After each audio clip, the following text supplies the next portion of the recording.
টাকা মানে পুরুষের পকেট ফাঁকা করার মেশিন গান।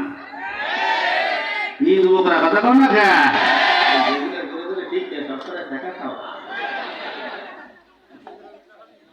কথা কান না দেখছে জীবন সব শেষ করে বেলাইছে মোবাইল। হ্যাঁ মোবাইল পাইছে এক মোবাইল দিয়ে মেসেঞ্জার আছে, হোয়াটসঅ্যাপ আছে, ইমো আছে, টুইটার না টুইটার নিয়ে আছে এই টাওয়ার বাবা বিভিন্ন জিনিস। এই টাওয়ার টোয়ার দিয়া এক একটা দিকে এক একটা মাইয়ের লাগে কথা এক ছেলে 10টা মাইয়ের লাগে ভাবলে এক রাইতে কথা হয়, 10টার এক রাইতে মেসেজ দেয়। আবার কোনো মাইয়ের চেহারা যদি একটু ভালো হয় একটা সেক্সিং ফরম্যাট আছে কক্সবাজারে কিনে টিনে লইয়া হে ওই মোবাইল ওই দিয়ে 10টা পুরুষের ঘুরায়। মানে চিন্তা করে আমার মুরগি পাইনি হয়েছে ওকে থাকা করা। আবার কিছু পোলাপান আছে বাপমা গরিব ঢাকা শহর করাই দিয়েছে। গরিব দুই ধরনের হয়, কয় ধরনের? এক ধরনের গরিব হলো যে আমার ছেলেটা বড় বড় মুক্তি মহাদ্দেশ যেটা বলে ওরা মনে মনে একটা টার্গেট করে আল্লাহ আমার ছেলেটাকে বড় একটা মহাদ্দেশ বানাবো। কি দেখবেন ওই গরিবের ঘরে বড় মহাদ্দেশ সাইফুল হাদিস কিন্তু হয়, বড় বড় আলেম তৈরি হয়, হাদিস তৈরি হয়। আবার এক ধরনের গরিব আছে যাই তৈরি না করি ছেলেটার জন্য জীবনটা দিয়ে দেবো লাগে আরে বড় অফিসার বানাবো, দেশের বড় কিছু হবে। এই কথা বল না রিক্সা চালাই শত কষ্ট কইরা হইলেও ওই পোলারা দেশে ঢাকার শহর পড়ালেখা করতে ওই পোলা কলেজে গেছে ওই পোলা পড়ালেখা হইয়া ওই পোলা করে প্রেম যে মাইয়ের লাগে ভাও হইছে মাইয়া বিশ্ব সুন্দরী মাইয়ের যাইয়ে আমার বাহা কিনতে মার্কেট তো বাহে চালা রিক্সা তার মাইয়ে ভাও করতে হইলে তো এই কথা পাওয়া লাগবে। কি কথা বল না দেবো ওরা এই যে ভাই না মাইয়ে মাশাআল্লাহ মুরগি খানা হয়েছে চেতা মুরগি এই মুরগির রক্তা করিয়া এইবার আইসে গিফটের দিন 14 ফেব্রুয়ারি আইসে এই ফেব্রুয়ারি দিন ওই প্রেমিকা বলতে আছে তোমার ভালো 3-4টা মার্কেট টার্গেট আছে ভালো টাকা পয়সার মালিক এইবার যদি গিফট না দাও তা তোমার লাগে আমার বেরিকা হয়ে দিচ্ছে।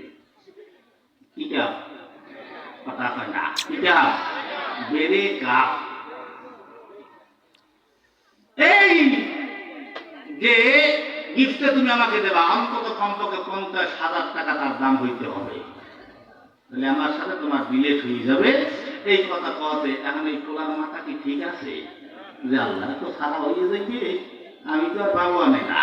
মার কাছে গেছে মা টাকা দাও, মা কায় টাকা পাবো কোথায়? তোর বাবা কত কষ্ট করিয়া পড়ালেখা করে প্রতি মাসে 2-3 হাজার করে টাকা দেয় পকেট খরচ। তুইও তো পারো একটা টিউশনি করে কিন্তু তা নিজের পকেটটা চালাইতে, কিন্তু গরিব হইয়াও বাবা মায়ের দরদ বললো না। মায়ের মা টাকা দাও টাকার ম্যানেজ কোথায় দিতে পারবো আমি জানি না। এই কথা বলাতে মা চোরা হইয়াই বললেন এত টাকা কইভাবে এত টাকা আমরা যেতে পারবো না, দারু তো কারো কাছ থেকেও করতে পারবো না। মায়ের ডাক দিয়ে কয় যেতে পারবি না তাহলে জন্ম দিছিলি কে? এই কথা যখন জন্ম দেওয়া সন্তান মায়ের বলে তখন মায়ের কলিজাটা খুব ঠান্ডা হয়ে যায়, কথা হয় না আর কলিজাটা ঠান্ডা হয়ে যায়। আমার ছেলে কি সুন্দর ভাষা আমার ছেলে করছে চেনো মা কেটা চেনো না? ওটা মা কিচ্ছু বলার দরকার নাই, খালি এরকম চাইবে তোর মতন সন্তান ধ্বংস হয়ে যাবে, ধ্বংস। আল্লাহ খালি গজব দেয় না দেখে জায়গা বেড়ে হয়ে যাবে বেড়া। আপনার সাথে খারাপ ব্যবহার করো জন্মতে চুকি সে জন্মতে প্রেম করতে প্রেম করবি রুৎসবি করবি রুৎস কোথাকা আবার জন্মতে চোখা বাপমার সাথে কোনো সময় খারাপ ব্যবহার করবা না, যত ভালো ব্যবহার করবা আল্লাহ তত তোমাকে উপরে উঠাবে। বাপমা মনের থেকে তোমার জন্য দোয়া করবে আল্লাহ আমরা গরিব মানুষ ছেলেটাকে কিছু দিতে পারলাম না, আল্লাহ তুমি আর ভালো একটা চাকরির ব্যবস্থা করিয়ে দাও, আল্লাহ তুমি আর একটা বড় কিছু বানাও।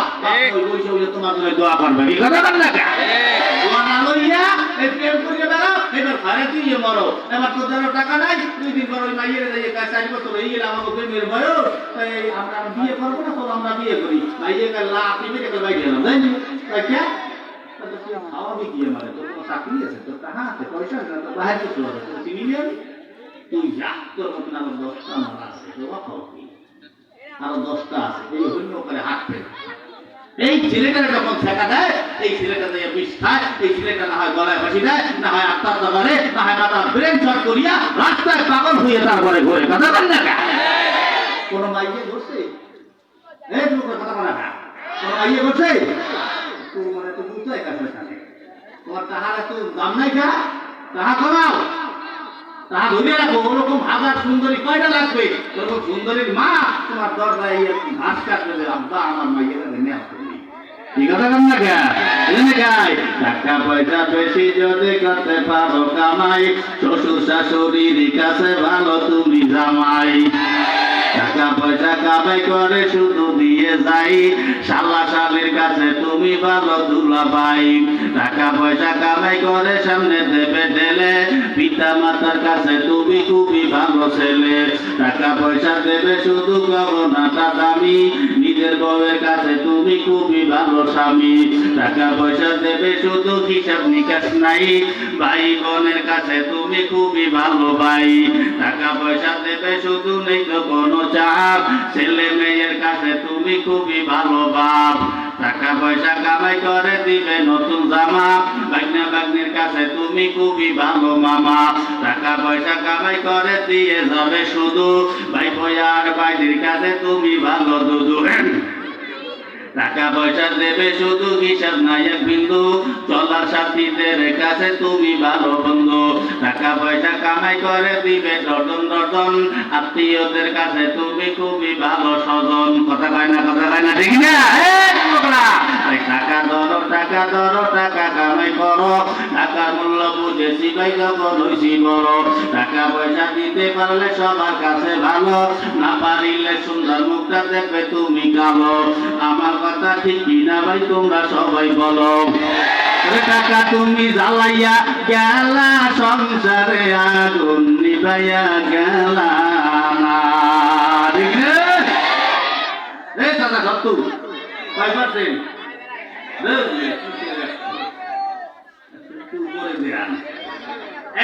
ঠিক আছে, তোমরা কাল কামাও কামে লাগবে। শিক্ষাগত যোগ্যতা অর্জন করো, তোমাদের শিক্ষার দরকার আছে, তোমাদের মূর্খ হয়ে থাকছো না। তাই গেছিলাম এবার আদুমার খাওয়া, মনে আছে? আদুমার খাওয়া। এবার এই নারী লোভে পড়িয়া এবার নিজে গন্ধম ফলের রস খাইলেন, আর আদমরেও যাইয়া খাওয়াইলেন। আদম ডাক দিয়ে গাইয়া তোর মতো কিসের ফল বা গন্ধম ফল? আদমের মেজাজ গরম হয় না, সব জায়গায় মহিলারা গর্ব চায়। এই কথা বল না কেন? এই মহিলারা ওইগুলোই মেজাজ নেয়া। মহিলারা কোনোদিন কি ট্যাগিং করা হয়েছে? হ্যাঁ হ্যাঁ জি আছে আছে। আগে কইবেন না, আল্লাহ মহিলারা কইবে যে এই হুজুরের আছে কিনা, এই হুজুরের খবর আছে। এই হুজুর খালি আমার হুজুরের কথা কয়। হ্যাঁ সেরকম একদম কি কথা কয় না কাছে বন্ধুরা? আমার বাসায় দিয়ে যাবো ইনশাল্লাহ, মহিলারা একেবারে উপরে দিয়ে যাবো। মায়ের একটু অপেক্ষা করো, তোমরা কান্দাকাটি করবে না, বুঝছি মেজাজ গরম হয়ে গিয়েছে। ঠিক না? কষ্ট নেই বাজার, নবীর মহাব্বতে বসা যাবে, একটা গজল হবে।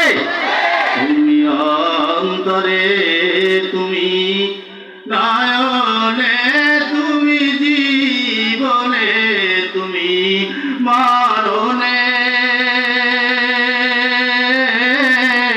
ওরে প্রাণের নবীরে চিল্লা বলি মারহাবা। তুমি অন্তরে তুমি নয়নে তুমি জীবনে তুমি মরণে, ওরে প্রাণের নবীরে তুমি খাঁটি প্রেমের ফুল, তুমি জীবনের দুকুল, তুমি আলো আধারে, তুমি পূর্ণিমা চাঁদ এই অন্তরে আমাবস্যার আধারে, বইল না মোর নবীরে তুমি অন্তরে তুমি নয়নে তুমি জীবনে তুমি মরণে, ওরে প্রাণের নবীরে চিল্লা বলা যাবে কি মারহাবা। যুবক ভাইরা লাইনে চলে যায়, নাই। এবার আদম আলাইহিস সালাম রাগ করলেন, কি ব্যাপার তুমি অন্যায়টা কেন করলা? আল্লাহ নিষেধ করলো কন্দম গাছের ফল খাইতে, তুমিও খাইলা আমারও খাওয়াইলা। আদম নবী গলার ভিতরে আঙ্গুল দিয়া বমি করার চেষ্টা করলেন, কিন্তু বমি আর কতটুকুন হয়। এটি পূর্বে তাকায় দেখে জান্নাতি পোশাক খুইলা খুইলা ল্যাংটা হয়ে যাইতেছে। নিজের লজ্জাস্থান কোনদিন তো কেউ কেউ এবার উলঙ্গ অবস্থায় দেখেন নাই, কারণ মুসলমান এবার এই গাছের কাছে যা ওই গাছের কাছে যা বিভিন্ন পাতা খুঁজতেছে, কোন পাতা দিয়ে লজ্জাস্থান ঢাকা যায়। এবার কোন গাছ তাদেরকে সাড়া দেয় না। যেই গাছের যাবে যায় জান্নাতের ভিতরে, ওই গাছ দেখ যে আদম আমার সামনে আবি না, তুই আল্লাহর সাথে নাফরমানি করছস, বেঈমানি করছস, মুনাফিকি করছস, তুই আমার তার কাছে আসবি না, তুই আমার গাছের পাতা ধরবি না। সব গাছ তারা দেয়। আমজির নামের একটা গাছ ডাক দিয়ে আদম খাওয়াইতে গিয়ে আয়। আদম আর খাওয়া আসার পরে পায় আমার গাছের থেকে যত পাতা তোমাদের দরকার হয় তোমরা নাও। আদম নবী 3 কান পাতা নিয়া এই 3 কান পাতা দিয়ে লজ্জাস্থান ডাকলেন, আর হাওয়া 5 কান পাতা নিয়ে লজ্জাস্থান গুলা ডাকলেন। এই জন্য পুরুষ মারা গেলে 3 কাপড়, আর মহিলা মারা গেলে কয় কাপড়? 5 কাপড় লাগায়। এ মুসলমান, এই আদম আর হাওয়াকে আল্লাহ দুনিয়া পাঠায় দিলেন রাগ করিয়া, প্রস্তাব করিয়া যে আদম বাইরে এখান থেকে জান্নাতে আর জায়গা হবে না। আদমরে পাঠাইলেন শ্রীলঙ্কার পাহাড়ে, আর হাওয়ারে পাঠাইলেন জেদ্দার ভিতরে। দুইজন দুই প্রান্তে পাঠাইলেন। এই দুইজন আদম 300 বছর পর্যন্ত আল্লাহর দরবারে তওবা করছে আর কাঁদছে, তওবা করছে আর কাঁদছে, কোনো নামাজ কালাম করে নাই। তার মানে বোঝা যায় তওবা অনেক বড় একখানা আমল, ঠিক না? করে না বল ঠিক, কিসের ঠিক মিয়া? ঠিক ঠিক কইয়ে জানা তোর ময়দানে। এই যুবকরা, পকেটে তসবিহ আছে?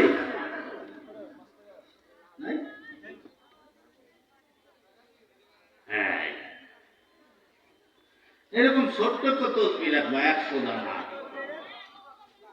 হাঁটতেছো, হাঁটা অবস্থায় পড়বা, বসা অবস্থায় পড়বা, যেখানে যাও তারাই দাঁড়াইবে তো করতে থাকো, মোবাইলে কথা না কই পড়ো।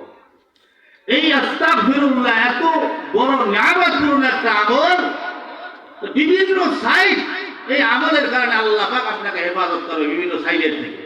বিপদ দূর হবে, রিজিক বৃদ্ধি হবে, সংসারে শান্তি আসবে, মন ভালো থাকবে, দুশ্চিন্তা দূর হবে, অভাব দূর হবে, টাকা পয়সা বৃদ্ধি পাবে, এরপরে গুনার কাছ থেকে আল্লাহ তোমাকে মানে বিভিন্ন সাইড একটা আমলে শুধু আস্তাগফিরুল্লাহ। বেশি কঠিন আমল দিলাম, বেশি কঠিন আমল আদম নবী 300 বছর পর্যন্ত করছে। এরপরে দেখে দেখে আদম নামে সর্বপ্রথম তুমি আমায় বাড়াইয়া তোমার সঙ্গে কাহার নামটা রাখিলা লিখিয়া। আল্লাহ বলে বন্ধু আমার মুহাম্মদ আমার সঙ্গে জড়িত, যাহার পয়দা না হইলে আসমান জমিন না হইত। ধরে বলেন মারহাবা। আদম পাইছে সুবহ তাহাজ্জুদের সময় ফজরের 2 রাকাত নামাজ আদায় করলেন শুকরানা। আল্লাহ নবীর আওয়াজ দেখা নবী গো, আদম নবীর ওই 2 রাকাত নামাজ আমি আপনার উম্মতের জন্য ফজরের নামাজ বানাইয়া দিলাম। সুবহানাল্লাহ।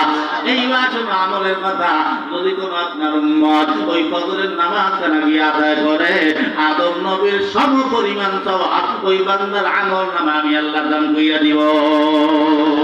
এখন যদি যুবক তুমি ফজরে না যাও, তাহলে আদম নবীর সম পরিমাণ সওয়াব কই পাইবা? এত সহজ কইরা দিয়েছে এক বড় না একটু আমি এখন ধরবো করো নামাজ চাইলো না। 24 ঘন্টা সময় দিয়েছে আল্লাহ, দিন রাত মিলাইয়া 1 ঘন্টা চাইছে আল্লাহ, 1 ঘন্টা। ফজরে 2 রাকাত করতে 10 মিনিট, জোহরে 4 রাকাত করো করতে 10 মিনিট সুন্নাত করো না। এই যে ইমাম সাহেব আল্লাহু আকবার কই হারে যে ইমাম সাহেব পিছনে খাড়াইছো, চিন্তা তো আর নাই যে হুজুরের উপরে সপ্তাহ বাইছে বাই দিলা, নিজে তো আর কিছু বোঝো না। হ্যাঁ, রুকুতে যাই 1 লাখ যখন রুকুতে যায় সেটাই মিলেই করে আল্লাহ কি করবে? সুবহানাল্লাহ কি আর আজিম জানে না। ওই রুকুতে যাইয়া যে হুজুর ওই কিছু ফুসফুস ফুসফুস আওয়াজ করে হলো মানে কি জানি কই যে সর সর সর সর সর তাহলে ফেরেশতা করছে কি ফেরেশতা জায়গা থেকে মারি চলে গেল ফেরেশতা লেয়া করতে এই কলম টান নিয়ে লাগছে রিয়াল কি বলতে সসা করে বলছে এত কলম টান দেওয়াই লাগবে। আর ফেরেশতারা কাছে কি কইলো কি যে লেখবো ফেরেশতারা কি দিবি কাজে তো কই দিয়েছ না কি লেখবো জানো কইলো কথা কয় না দেখি না জানো না মুসলমান হিসাবে বাংলা